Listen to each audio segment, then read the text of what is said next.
Buenas tardes, compañeros. Iniciamos con Francis Ducas, por favor.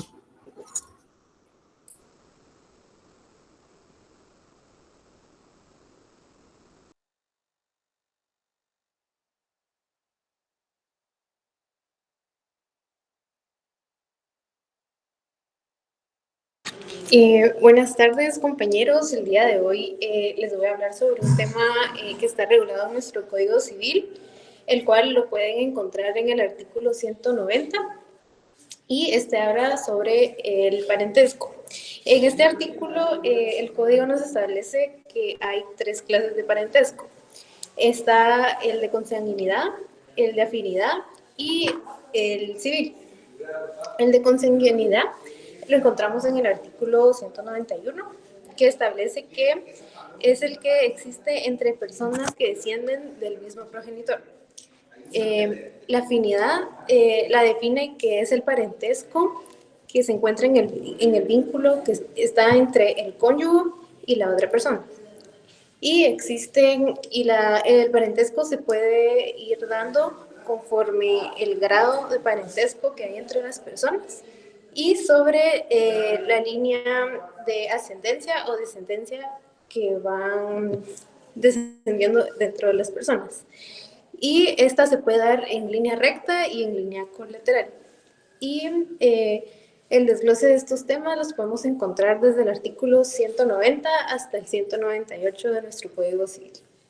Muchas gracias.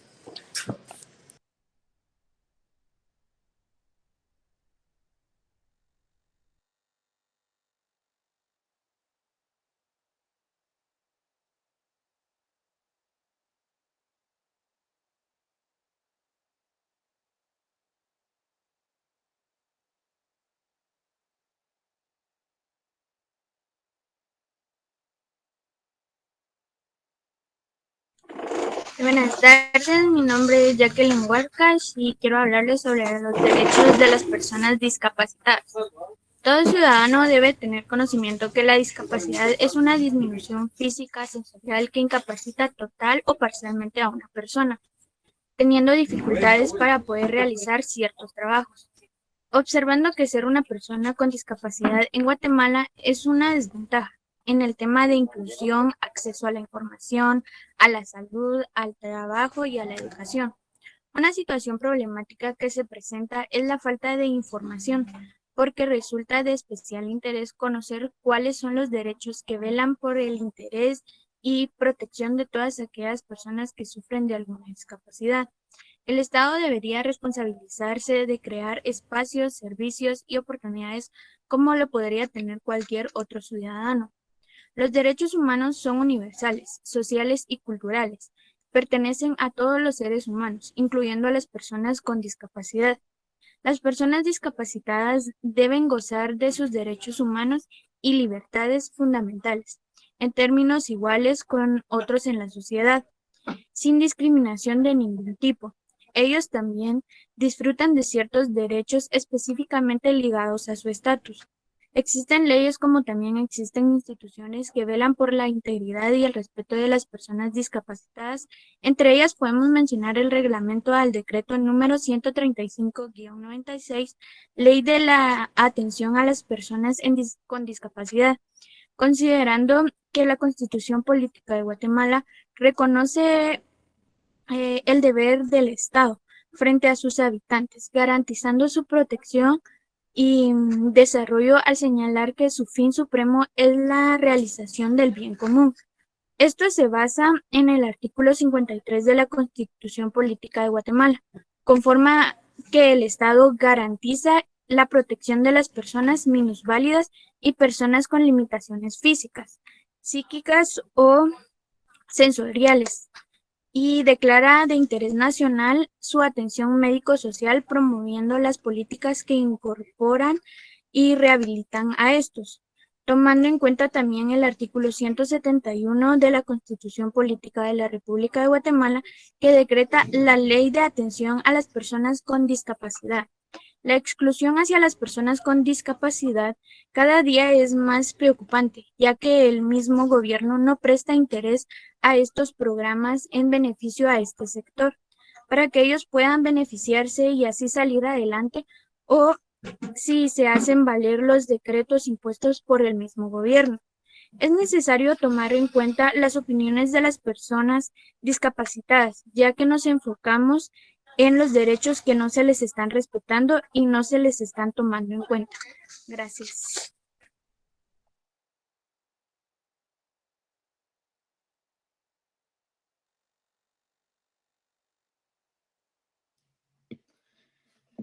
Buenas tardes, yo les vengo a hablar sobre las leyes de áreas protegidas. Esta ley conserva, restaura y maneja la fauna y flora silvestre de nuestro país. Esta ley tiene por objeto establecer el régimen e incremento de áreas naturales protegidas a través de un manejo sostenible para beneficio de los habitantes del país. Asimismo, fija competencias, atribuciones del Ministerio del Medio Ambiente y Recursos Naturales. CONAP lleva este año 33 años. Su objetivo es coordinar la administración de los recursos de flora y fauna silvestre y de la diversidad biológica del país, así como planificar y coordinar la aplicación de disposiciones en materia de conservación contenidos en los instrumentos ratificados en Guatemala. La Ley de Áreas Protegidas fue creada bajo el decreto número 4189 del Congreso de la República de Guatemala. Es el instrumento que permite el cumplimiento de los planes y programas en la protección del ecosistema del territorio nacional, así como logra el establecimiento de áreas protegidas necesarias con fines de utilidad pública. Con la creación de la normativa se creó el Consejo Nacional de Áreas Protegidas, CONAP, con personalidad jurídica que depende directamente del organismo ejecutivo.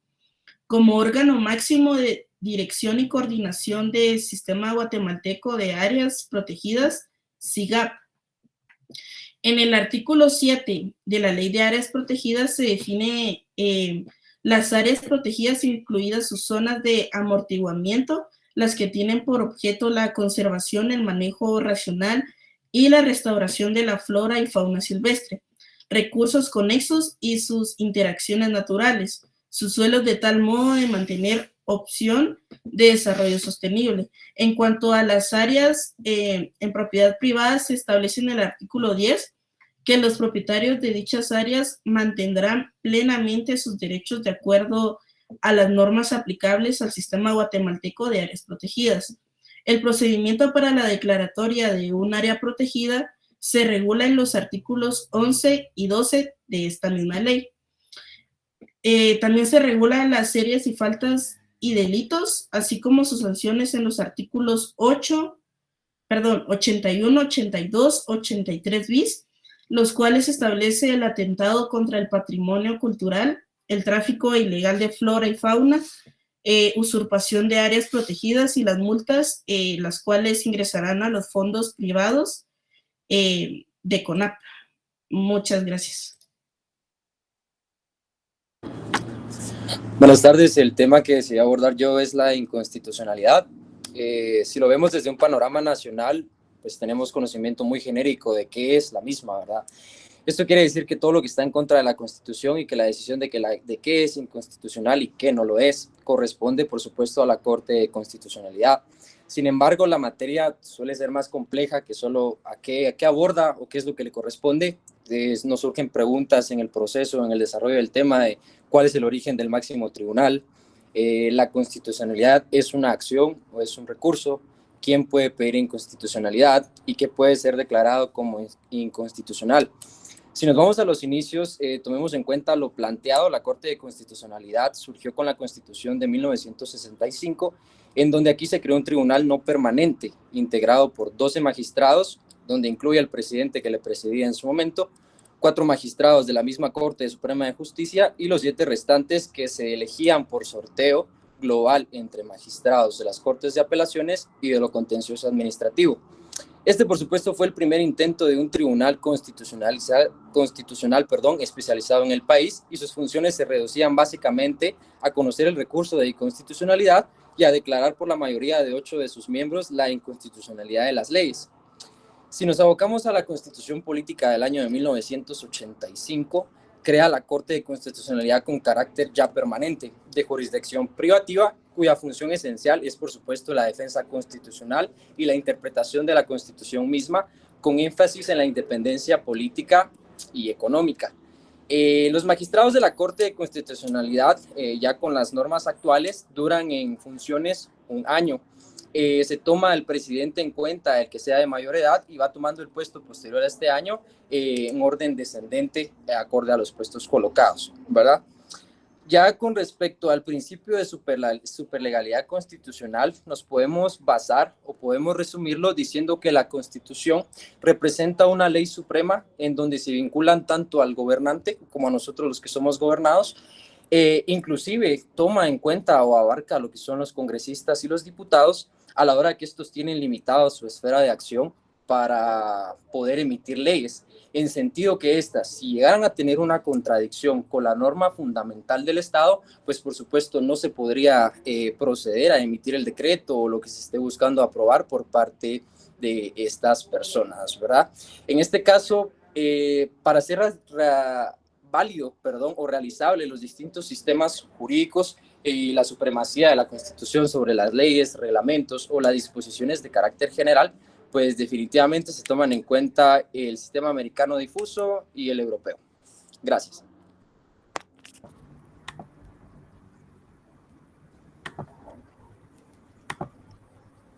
Buenas tardes, licenciada. Buenas tardes, compañeros. El derecho al trabajo es un derecho que todas las personas tenemos. Este se encuentra protegido en nuestra Constitución Política de la República de Guatemala en su artículo 101.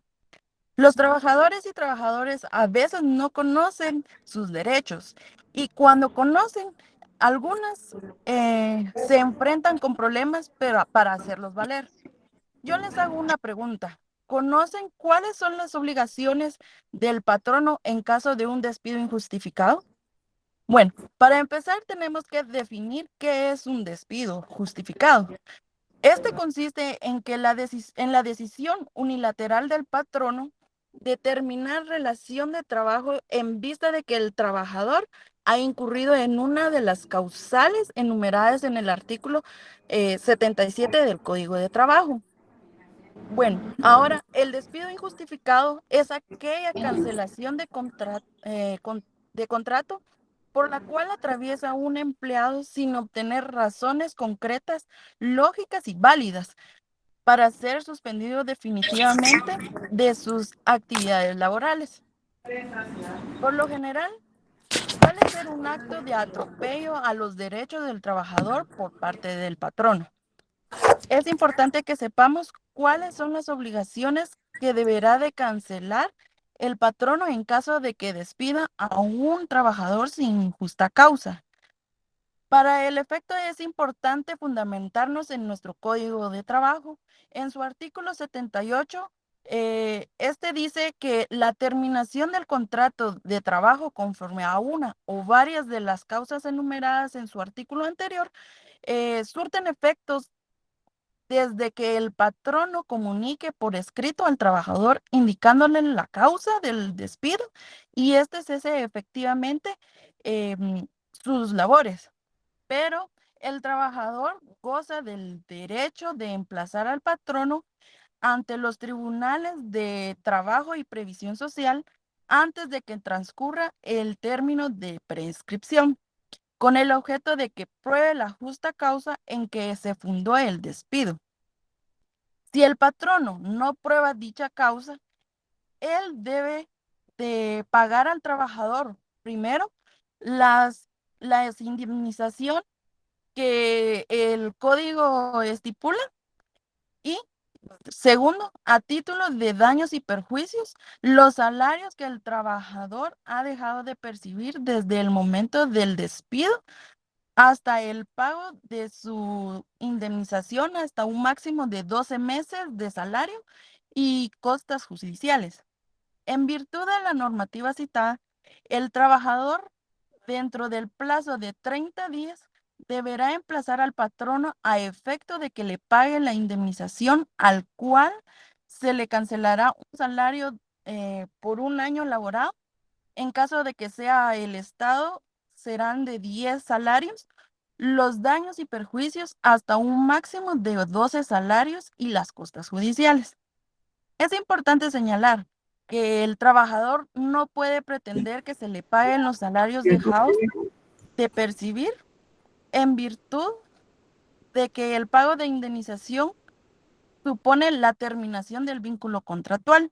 Y por otro lado, se tendría que analizar si en el caso concreto se encuentra dentro de los casos de reinstalación que la ley regula. Para finalizar, les quiero citar unas palabras que dijo Edward Coke. La justicia es la constante y perpetua voluntad de dar a cada uno su derecho. Mi nombre es Karen Sánchez. Muchas gracias por su atención. Buenas tardes a todos, mi nombre es Gabriel Pérez. Antes de todo, yo les voy a hablar del tema de la publicidad y vamos a hablar de primero con la primera pregunta, ¿qué entendemos por publicidad? Y es que, incluyendo hasta los altos órganos, debemos actuar según las fuentes del derecho. Por supuesto que como fuente primordial, para ejercer este principio, tomaríamos en cuenta la Constitución de la República de Guatemala. Entonces, ya clara la idea general de la publicidad, volvamos al tema principal y entendamos que estamos viendo a un principio, y esto en primer lugar se tiene que relacionar con dos ideas. Al ser un mandato, existe una vinculación u obligación de que tenemos que obedecerlo. Al ser específico, indica que posee contenido determinable y jurídicamente exigible. Y la segunda idea que tenemos con la palabra principio es su acepción a un inicio, o lo que viene primero. En este entendido de juridicidad, es un medio para alcanzar algo más importante, el pleno respeto a la persona humana. El ordenamiento jurídico tiene que ser cumplido, pues comprende las normas básicas de los contornos entre lo que la autoridad puede hacer y lo que los derechos de las personas estamos sujetas a este mismo mandato. Es claro que este principio de juridicidad es aquel que establece la necesidad de apegarse no solo a la legalidad, sino a la solución de un caso concreto, sino a los principios jurídicos en el más amplio sentido, utilizando además la norma, la doctrina y los principios generales del derecho. Y es obvio más que todo que la administración pública a través de este órgano administrativo debe actuar apegada a este principio, junto a la legalidad a través de debidamente y sus fines. La juridicidad implica que se debe respetar todo el ordenamiento jurídico y no solo una parte de este. Y el encargado de este en la República de Guatemala es el Tribunal del Contencioso Administrativo, que así como dice en el artículo 221 de la Constitución de la República de Guatemala, su función principal es controlar la juridicidad administrativa pública que se ejerce en el Estado de Guatemala. Y por último, tenemos que tomar en cuenta que el principio de juridicidad se diferencia bastante de la legalidad, ya que este es mucho más amplio que la legalidad, puesto que comprende todas las fuentes y la legalidad es solo una rama en específica. Suele confundirse el principio de legalidad y de juridicidad, pues muchas veces se manejan como sinónimos, lo que es totalmente incorrecto, pues no debe aplicarse con iguales significados, ya que en palabras más simples podemos decir que la juridicidad es el árbol y la legalidad es una rama como un subtema. Muchas gracias.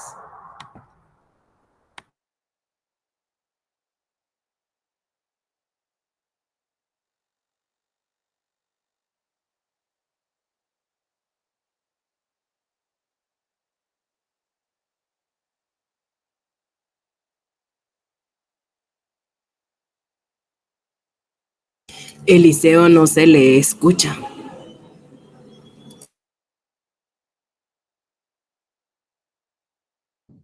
Buenas tardes, ¿me escuchan? Ya, hoy sí, gracias. Muy bien. Vamos a empezar con un tema de suma importancia ahora, solo que me tardé un poco, es que la Policía Nacional me detuvo por una orden de aprehensión que tenía. Eso era para que entremos en materia, es parte de la introducción. Bueno, entrando en materia, voy a hablarles la importancia que tiene el artículo 7 de la Constitución Política de la República de Guatemala, que son la notificación de la causa de detención. Es un artículo de suma importancia si nos damos cuenta.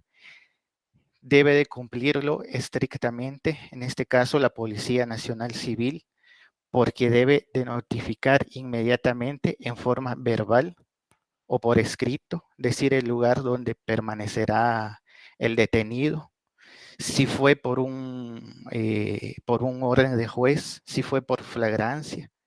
Y hay que tomar muy en serio la cuestión de que a veces decimos en la calle, tengo derecho a una llamada telefónica, pero realmente esto es parte de los derechos humanos que no se debe interpretar de esa forma, sino que se debe interpretar de una forma extensiva, por lo que no solo puede ser una llamada telefónica, puede ser por otros medios. Además, en el artículo 8 de los derechos del detenido establece que se me deben informar de mis derechos en la forma que yo lo comprenda mejor, en el idioma que yo lo comprenda mejor. Si yo soy sordo, si yo soy mudo, pues la policía debe buscar la alternativa más comprensible. También tengo derecho a un abogado, pero en este caso no es un abogado gratis. Eso se da después en otro proceso. Esto está fundamentado en los artículos 71 y 92 del Código Procesal Penal, del decreto 51-92. Por cuestiones de tiempo, hasta aquí dejo mi intervención. Será hasta una próxima.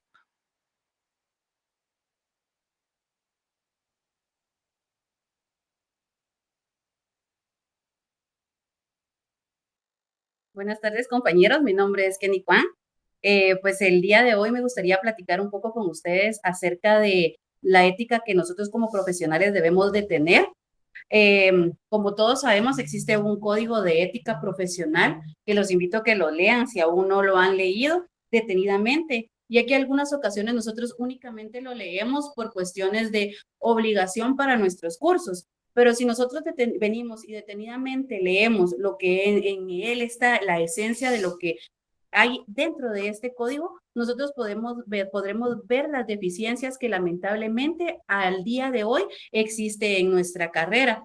Pueden ustedes notar, dependiendo si tienen a algunas personas conocidas que sean abogados, la diferencia entre un buen abogado, un abogado malo, por no decir mediocre en algunas ocasiones, pero no me refiero a su actuar en lo profesional, sino que en la ética que tiene. Como por ejemplo, yo estaba leyendo los artículos y el que más llamó mi atención fue el artículo número 6, en el cual indica el cobro de los honorarios. En este nos indica que el objeto de nuestra carrera no es tener un mayor ingreso, sino que al contrario, que seamos colaboradores en la administración de justicia, cosa que lamentablemente al día de hoy no se hace. Si ustedes se dan cuenta, en el área de los juzgados, por ejemplo, hay licenciados, hay abogados que cobran hasta por una copia que en la mayoría de lugares son gratuitos porque tienen libertad y tienen acceso a la información. Lamentablemente, pues nos encontramos en un sistema corrompido, corrupto, y la mayoría de abogados actúan de esta manera. Pues yo los insto a que ustedes como futura generación de profesionales cambien todo ese mal pensamiento, ese mal proceder que los anteriores abogados, no todos, porque hay sus honrosas excepciones, puedan hacerlo para que nuestra carrera sea una carrera bien vista, que no lo vean como una carrera que es únicamente para enriquecerse, sino que también para ayudar a nuestros prójimos, ser empáticos al momento de que nosotros tengamos un caso de cualquier situación, ya sea para la persona más humilde como para la persona con muchas más posibilidades de pago a nuestros honorarios. Yo realmente esta carrera al inicio la escogí para poder ayudar a las personas que yo conozco y espero pues que el pensamiento de muchos sea de esta manera. Y como nuevamente les digo, los insto a que puedan leer nuestro código. Gracias. Muy buenas tardes, estimados compañeros y licenciados. Fíjense que yo tenía un debate al momento de seleccionar el tema para ver qué podía expresar el día de hoy Y quise basarme en un tema que es muy conocido porque técnicamente se dio en los primeros semestres y hace referencia a la famosa pirámide de Kelsen o la Cori. Sin embargo, no quisiera expresarles qué significa cada uno, cada escalón, sino que a referirme principalmente a las 4 leyes constitucionales, pero basémonos en el primer renglón que serían las leyes constitucionales. Y existe un debate entre estas 4 leyes constitucionales, en este caso promulgadas por la Asamblea Nacional Constituyente, las cuales serían la Ley de Amparo y de Exhibición Personal y de Constitucionalidad, la Ley del Orden Público, la Ley de Emisión del Pensamiento y la Ley Electoral y de Partidos Políticos. Muchos autores han tenido un debate en dónde ubicar estas normas, si ubicarlas entre las constitucionales y las ordinarias o dejarlas en el mismo nivel que las constitucionales. Realmente este es un debate que va a perdurar por mucho tiempo, puesto que no hay una respuesta como tal, y considero yo que tal cual la carrera nos exige en pensar además, sería lo ideal para nosotros saber en dónde ubicar estas leyes constitucionales. Muchas gracias.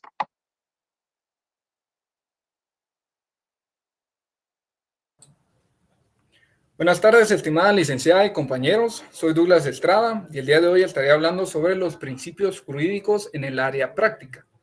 La razón por la que escogí este tema es debido a que considero que como estudiantes de Derecho debemos de conocer las distintas instancias, procesos y herramientas jurídicas a nivel práctico.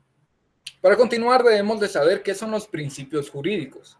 En palabras sencillas, los principios jurídicos son los diversos fines y fundamentos de un ordenamiento jurídico, los cuales, como hemos visto desde inicios de clases, tenemos principios civiles, mercantiles, penales, laborales y muchos más.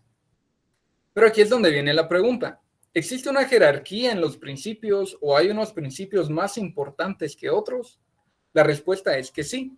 Sin embargo, esta jerarquía no corresponde a la materia, sino a la naturaleza del mismo. Cuando hablamos de materia, nos referimos a las ramas del derecho, civil, laboral, penal, etc. Pero cuando hablamos de la naturaleza, debemos recordar la pirámide de Hans Kelsen, donde en primer lugar están las leyes constitucionales, luego las ordinarias, las reglamentarias y por último las individuales. Pues bien, este mismo orden respeta los principios jurídicos, siendo los más importantes los principios constitucionales. Pero ¿qué pasa cuando un principio constitucional entra en conflicto con otro principio constitucional? Pues bien, este tipo de situaciones las veremos muy frecuentemente en las vistas públicas. Cuando hablamos de vistas públicas, hablamos de la Corte de Constitucionalidad, donde en audiencias orales tenemos que explicar, razonar y argumentar y hacer uso de la doctrina y jurisprudencia para tener el favor del juez a favor de nuestro principio. Para ir culminando, terminaré con un ejemplo. Estaba viendo una vista pública hace poco donde tenemos un supuesto de un delito, donde entran en conflicto dos principios. El delito es de pornografía infantil, donde por una parte tenemos al acusado y por otra parte tenemos a la víctima con el MP. El acusado con el principio de defensa, mientras que la víctima con el MP el principio de intimidad. Pero tenemos que tener en cuenta que para que se haga una verdadera defensa, ambas partes tienen que tener la prueba.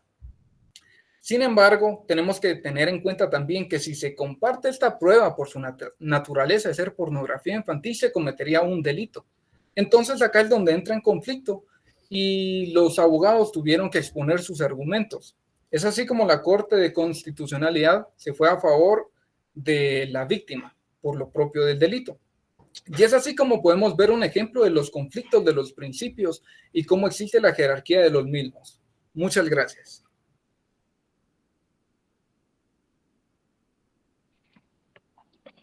Buenas tardes, compañeros y licenciada. Mi nombre es Amy Figueroa y les voy a hablar sobre el derecho a elegir y ser electo. ¿Qué es esto? Este es un derecho que tenemos como ciudadanos guatemaltecos y no se nos puede quitar.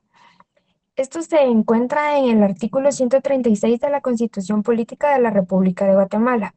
Cada persona tiene derecho a elegir a sus autoridades en el ámbito nacional, ya sea presidente, vicepresidente, alcaldes, diputados, etcétera.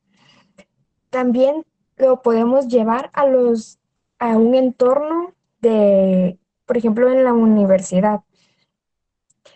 Ahí podemos elegir y también podemos ser electos, ya sea como la junta, para formar parte de la junta directiva, para poder ser decano, para poder ser en cualquier ámbito que sea político.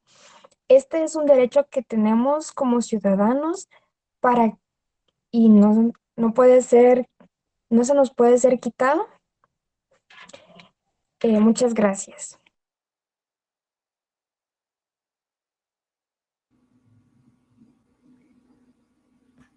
Buenas tardes, licenciada, auxiliar y compañeros presentes. El día de hoy les hablaré de quienes forman parte del sistema de justicia de nuestro país. El sistema de justicia de Guatemala está conformado por las siguientes instituciones: el organismo judicial, Ministerio de Gobernación, Ministerio Público, Instituto de la Defensa Pública Penal e Instituto de Ciencias Forenses. El organismo judicial es uno de los 3 organismos del Estado. Es el encargado de impartir justicia pegado a la Constitución Política de la República de Guatemala. Se encuentra dividido en 2 áreas: la primera jurisdiccional y la segunda administrativa. Las funciones jurisdiccionales del órgano judicial corresponden fundamentalmente a la Corte Suprema de Justicia y a los juzgados y tribunales según sea su competencia. Las funciones administrativas del órgano judicial corresponden a la presidencia del mismo y las direcciones y dependencias administrativas. El Ministerio de Gobernación es el responsable de la seguridad de los guatemaltecos y de sus bienes. Administra el sistema penitenciario del país, cumple con la ejecución de las órdenes y resoluciones giradas por órganos jurisdiccionales de justicia.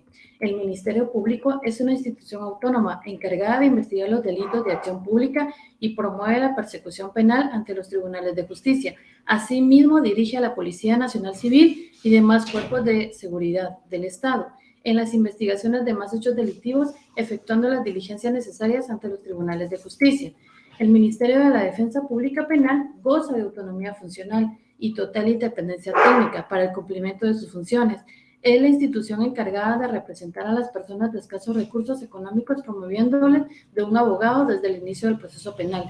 El Instituto Nacional de Ciencias Forenses es una institución auxiliar de la Administración de Justicia. Cuenta con autonomía funcional y fue creado con el fin de coadyuvar con la investigación científica de forma independiente, atendiendo dictámenes técnicos y científicos.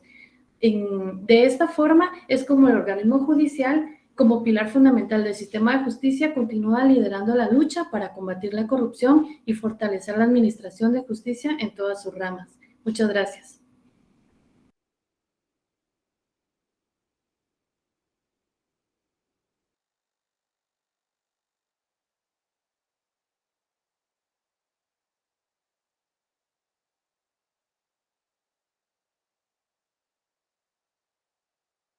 Compañero, no se le escucha. Perdón. Buenas tardes. Esta vez quisiera hablar acerca de lo que es la retórica. Es el arte de hablar o escribir de forma elegante o con corrección con el fin de deleitar, convencer o persuadir. Desde la antigüedad ha sido un elemento esencial del discurso con el objetivo de convencer o refutar. Para Aristóteles, el arte de la retórica era como un árbol con diferentes ramificaciones que debía de ser cultivado. Pero, ¿cuáles son las funciones de la retórica en el discurso jurídico? Bajo este título resulta muy interesante la reflexión que Gerardo Rivera, desde su punto de vista, el discurso jurídico procesal no tiene como objetivo fundamental demostrar la verdad desde la lógica y sus técnicas, sino que es buscar fundamentalmente la adherencia del juez, y se construye desde 3 funciones retóricas por excelencia: convencer, persuadir y seducir, perdón. Convencer es proponer razones verdaderas al auditorio judicial para su convencimiento. Para ello utilizamos el lenguaje deductivo, es decir, proponemos una verdad, una premisa legal y deducimos que de ella es una conclusión deductiva en la que se establece la responsabilidad o obligación o no de su objetivo, de sujeto de derecho. Seducir es construir un discurso que demuestre la identidad entre los sentimientos del hablante y los del auditorio. La verdad de la seducción es que se construye una relación de pertenencia entre nuestros sentimientos y valores como abogado y los del auditorio. Gracias.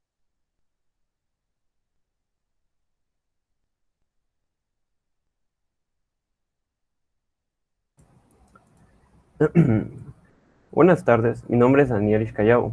El día de hoy les daré mi opinión sobre el Internet y de qué tan segura es. Pues esto va de la mano con las normas y convenios y leyes que regulan el mundo del Internet, y les explicaré acompañado de un acontecimiento que ocurrió en TikTok. Para instalar la app te dan un aviso sobre las políticas y la seguridad que manejan. Pues todo va normal, digamos que es segura. Pues esto no fue así, porque digamos que en el mes de octubre de este año ocurrió un incidente que fue algo controversial, y fue que alguien subió un video ilegal que solo se puede encontrar en la Deep Web, también conocido como la red oscura o red profunda. Tal video contenía pornografía infantil y tortura. Ya se pueden dar una idea. Ese video estuvo circulando por horas y en ese lapso de tiempo pasaron muchas cosas. ¿Cómo descargar el video? Que es ilegal descargar ese tipo de material y está regulado en el Convenio de Budapest en el artículo 9, que básicamente explica que distribuir y guardar en nuestros dispositivos este tipo de material es ilegal y por ende penado. También nuestro Código Penal está regulado en el artículo 193 ter, 194, artículo 195 bis y artículo 195 ter. Sin duda existió mucha gente que descargó el video, además que mucha gente fue espectadora que solo por verlo ya estás cometiendo otro delito. Y aquí existen varias problemáticas. La seguridad de los niños, que está en riesgo, ya que muchos usan esta plataforma, además que pueden ser víctimas. Segundo, la red existe de todo, y un ejemplo sería los grupos que consumen el material y hasta pagan por crearlas, que fue el caso de una empresa que se llamaba No Limits Fund, Diversión Sin Límites en español, donde por una cantidad de dinero podías pedir que hagan lo que quieras. Obvio, esta empresa ya no existe, pero en su momento hicieron cosas terribles. Y tercero, el Internet no es seguro, como le mencionaba al principio. Es la segunda vez que pasa esto, y aún no se sabe quiénes andan cometiendo este delito nefasto. Se sabe que existe tecnología para rastrear a las personas por medio de la red. Sin embargo, han encontrado métodos para evadirlas. Lo más triste de este caso no es que hice tal video, es que es uno más de un enorme mercado que existe en el mundo virtual, y estoy seguro que no para de crecer. Gracias por su atención.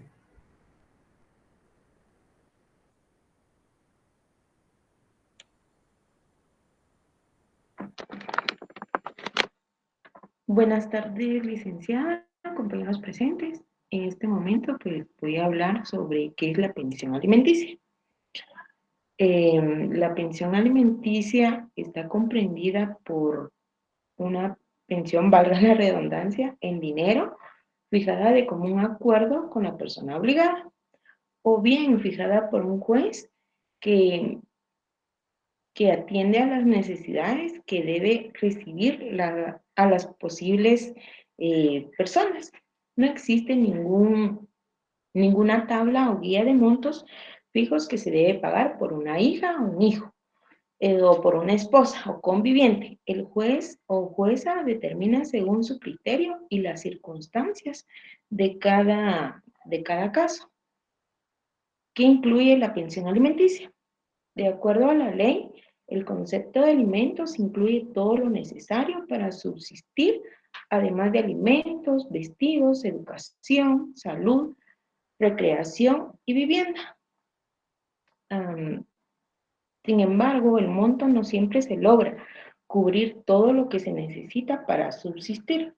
En muchas ocasiones, pues, quien lleva el caso logra pedir un poco más para que a la hora del juicio, pues la cuota que uno pide, el juez ya sea que le aumente o disminuya. ¿Quién está obligado a dar una pensión alimenticia? Están obligados mutuamente a darse alimentos esposos, esposas o convivientes.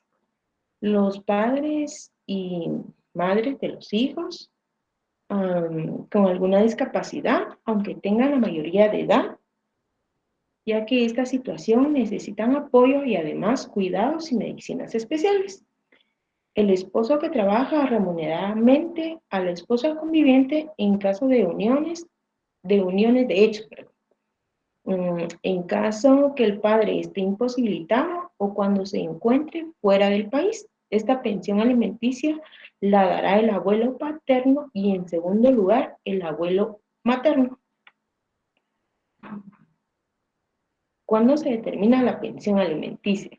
Esta pensión termina con la muerte de la persona obligada y cuando los hijos llegan a la mayoría de edad. Sin embargo, debe continuar para los hijos que aún al llegar a la mayoría de edad no pueden valerse por sí mismos. Por ejemplo, en el caso de tener alguna persona con discapacidad. Gracias.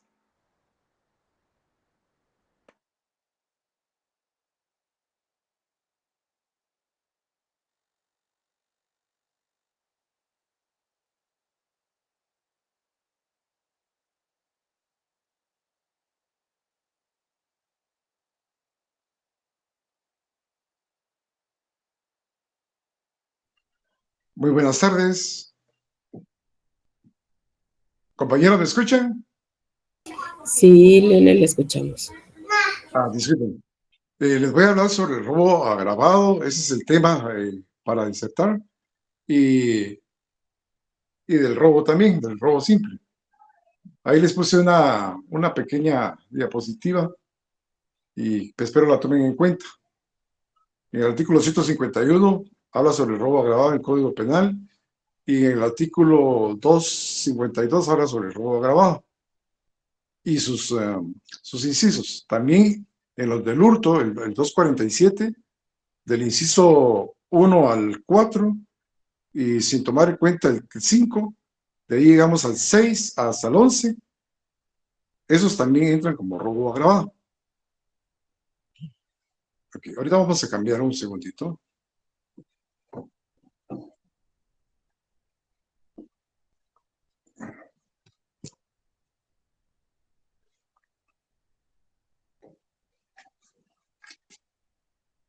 Estimados compañeros, estábamos hablando sobre lo que es el robo agravado. Y dice que se comete el robo simple cuando con violencia o con, ya sea anterior, momentánea o posterior, se comete dicho delito.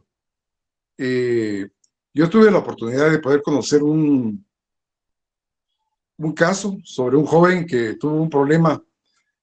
Él se andaba en el centro comercial de la zona 21 en Atanasio Sur.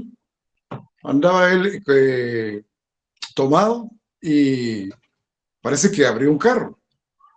Entonces los policías de ahí del centro comercial dijeron, pues bueno, vamos a tratar de llamar a la policía para que ellos se hagan cargo de este individuo. Pero él salió de repente del centro comercial y se pasó llevando la plumilla. Entonces ellos llamaron a la policía y la policía pues inmediatamente llegó, solo que ya no encontraron a dicho individuo ahí, sino que él ya se había enfilado para el trébol y ellos lo siguieron. La PNC lo siguió y le dio alcance como a los 3-4 kilómetros donde él chocó contra el arriete de ahí del Atanasio y dio vuelta al carro. Y le encontraron una computadora que pertenecía a una persona que estaba en el ¿cómo se llama? En el centro comercial. De eso pues se deriva de que lo condujeron para la torre de tribunales después de que estuvo detenido en la policía. Le formaron la prevención preventiva que antes se llamaba PARTI y lo tuvieron en la torre de tribunales. Esperamos porque yo estuve ahí con unos amigos abogados y estuve esperando como a las 2-3 horas lo atendió el señor juez. Viene el señor juez y me empezó a preguntar el trabajo que él normalmente hace y le preguntaron, le dieron una palabra al muchacho. Entonces vino su abogado defensor y dijo que no se encontraba en condiciones de poder contestar, o sea que iba demasiado bolo.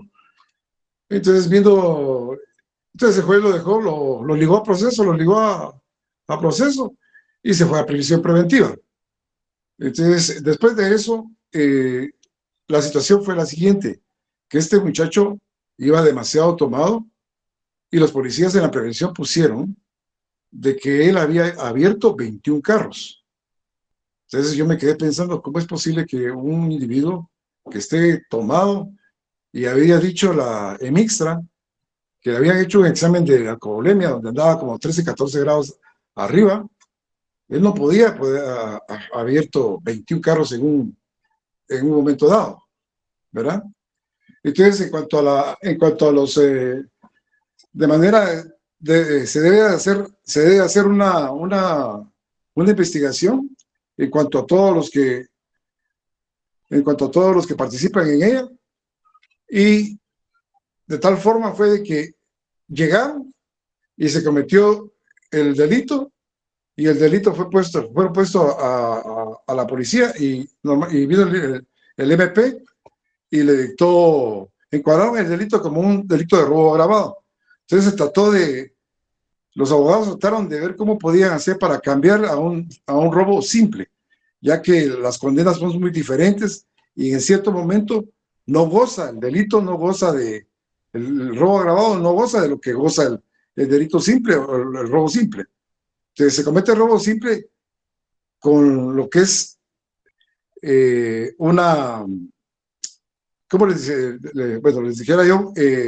Una violencia, que es una violencia suave, digamos, por decir así, una violencia sencilla. En el robo agravado es cuando se abre un boquete o se abre una agencia bancaria, o se abre, o uno con una arma trata de cometer el delito, o bien, si se participan más de dos personas, también comete ese mismo delito. Y así también quien comete en buque, ahí los incisos del 242 dicen realmente cómo es que uno debe de actuar.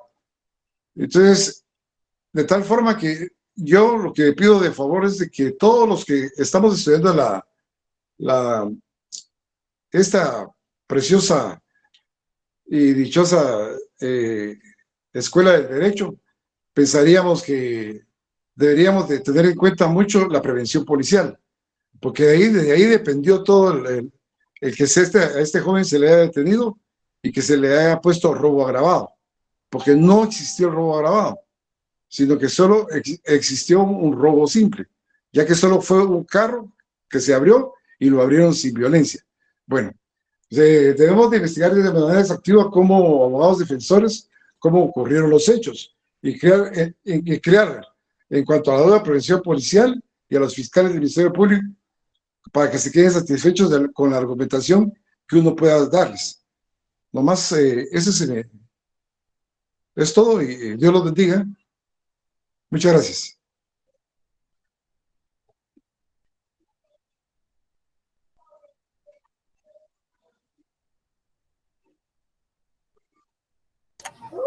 Buenas tardes, compañeros. Gracias a cada uno por su tiempo. No sé si la licenciada Carolina va a exponer algo.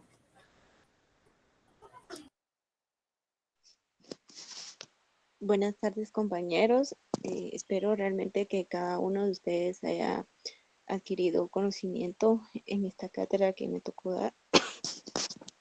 Realmente necesito que cada uno sea consciente de la exposición que dio, que sea responsable al tomar en cuenta que se les dio las instrucciones para cada uno. Deseo que cada uno de ustedes tenga éxito de aquí para adelante, que tomen en cuenta de la modalidad que vaya a ser. Siempre sean responsables al estar pendientes de su clase. Entonces, Blanqui, ¿me hace el favor de seguir dando la información?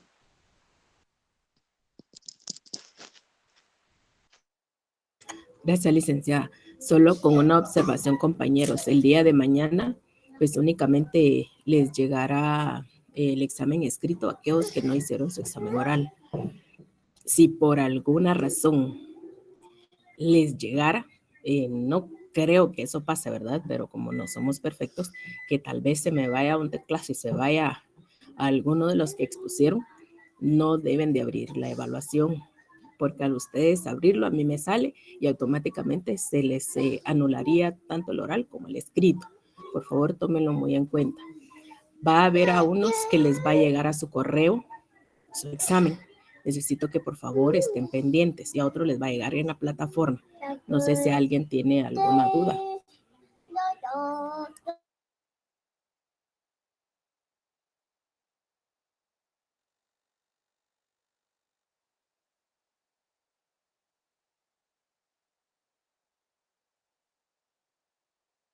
Gracias, licenciada. Feliz tarde.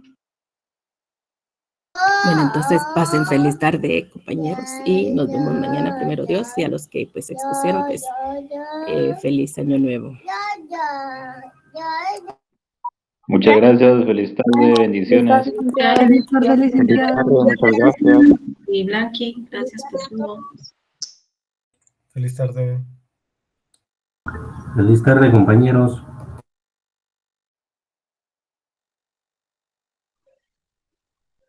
Feliz tarde, licenciada. Feliz tarde, compañeros.